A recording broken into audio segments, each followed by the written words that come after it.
Olá, todos nós vemos as crianças a crescer, os mais velhos a mudar. Parece óbvio, não é?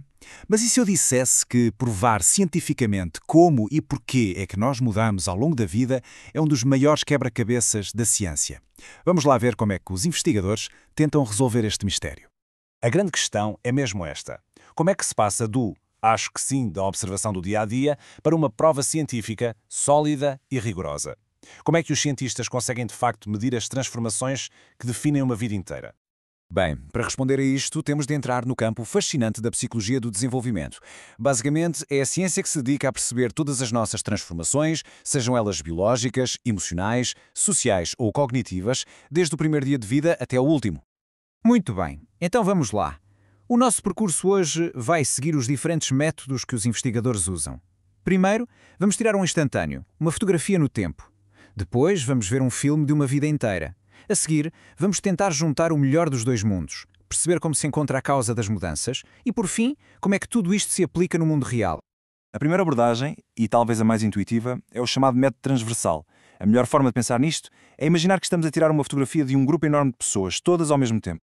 Portanto, um estudo transversal faz exatamente isso. Corta uma fatia do tempo e compara pessoas de idades diferentes nesse preciso momento. Por exemplo, podíamos ir hoje a um infantário e comparar o vocabulário de um grupo de crianças de 2 anos com o de outro grupo, mas de crianças de 3 anos. Parece rápido, parece direto ao ponto.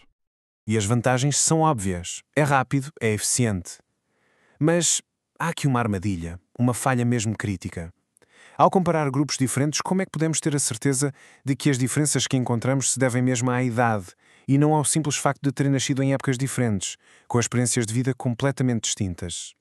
E esta falha levou a uma das conclusões mais famosas e mais erradas da história da psicologia. Os primeiros estudos sobre inteligência usaram este método e chegaram a uma conclusão que era, francamente, assustadora. Parecia que a nossa inteligência caía a pique depois dos 30 anos. E esta ideia, claro, tornou-se super popular. Pois, só que havia um problema de fundo.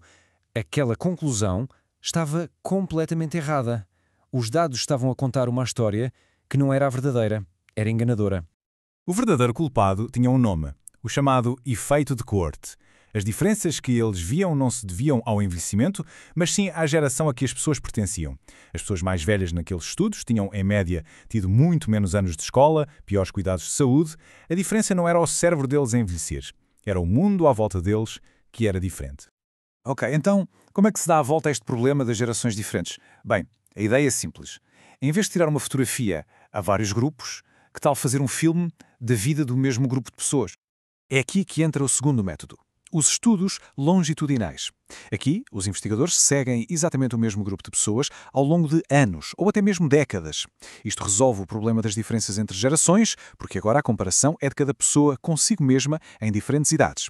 É a única forma de vermos a mudança acontecer em tempo real. Claro que, como devem estar a imaginar, seguir pessoas durante décadas tem os seus próprios desafios e são enormes. Do ponto de vista prático, são caríssimos e demoram, uma vida inteira. E as pessoas desistem.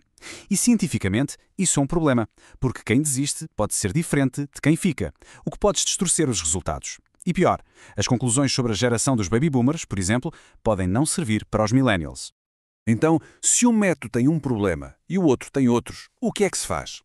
Bem, isto leva-nos a uma terceira abordagem, uma solução bem mais inteligente que tenta combinar o melhor dos dois mundos. Pensem no estudo sequencial como um híbrido. Ele começa como um estudo transversal, ou seja, com vários grupos de idades diferentes, e depois acompanha todos esses grupos ao longo do tempo, tal como um estudo longitudinal. É uma mistura inteligente dos dois. Ok, vamos ver isto na prática, que é mais fácil. Imaginem que no ano 2000 se começa a seguir um grupo de pessoas com 30 anos. 10 anos depois, em 2010, essas pessoas são reavaliadas, agora com 40.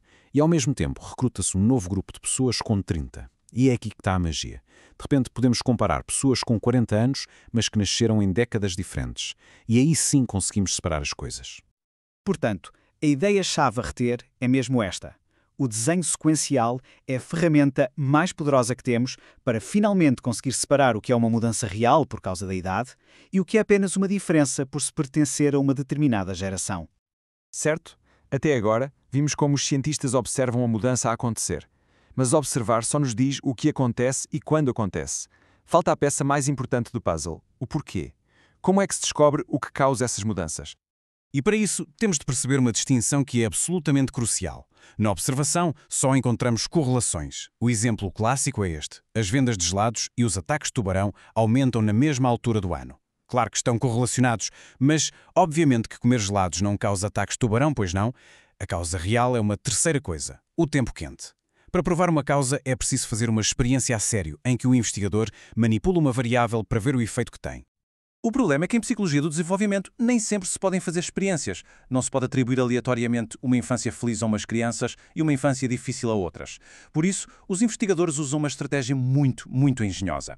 Se queremos provar que há causa B, então mede-se A numa altura em que B ainda não existe. Desta forma, é impossível que B tenha causado A. O exemplo perfeito disto é um estudo famoso de Bradley e Bryant. Eles mediram a capacidade de crianças muito pequenas para identificar sons na fala. Isto antes de elas aprenderem a ler. Anos mais tarde foram ver e descobriram que as crianças que tinham saído melhor na primeira tarefa eram agora as que liam melhor. A lógica é brilhante na sua simplicidade. Como as crianças ainda não sabiam ler no início, ser bom leitor não podia ter causado a sua boa consciência dos sons. É uma prova muito forte de que é o contrário que acontece.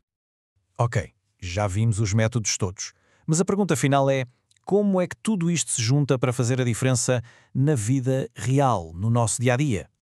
Bem, para que a ciência saia do laboratório e chegue às pessoas, Nunes e Bryant propuseram um modelo de 4 passos muito claro. Usando o nosso exemplo de leitura, primeiro, os investigadores encontram uma correlação entre os sons e a leitura. Depois fazem uma experiência em laboratório para confirmar que ensinar esta competência melhora mesmo a leitura. A seguir, aplicam esse treino numa escola real para ver se funciona no mundo caótico do dia-a-dia. E, por fim, o conhecimento é partilhado para formar professores.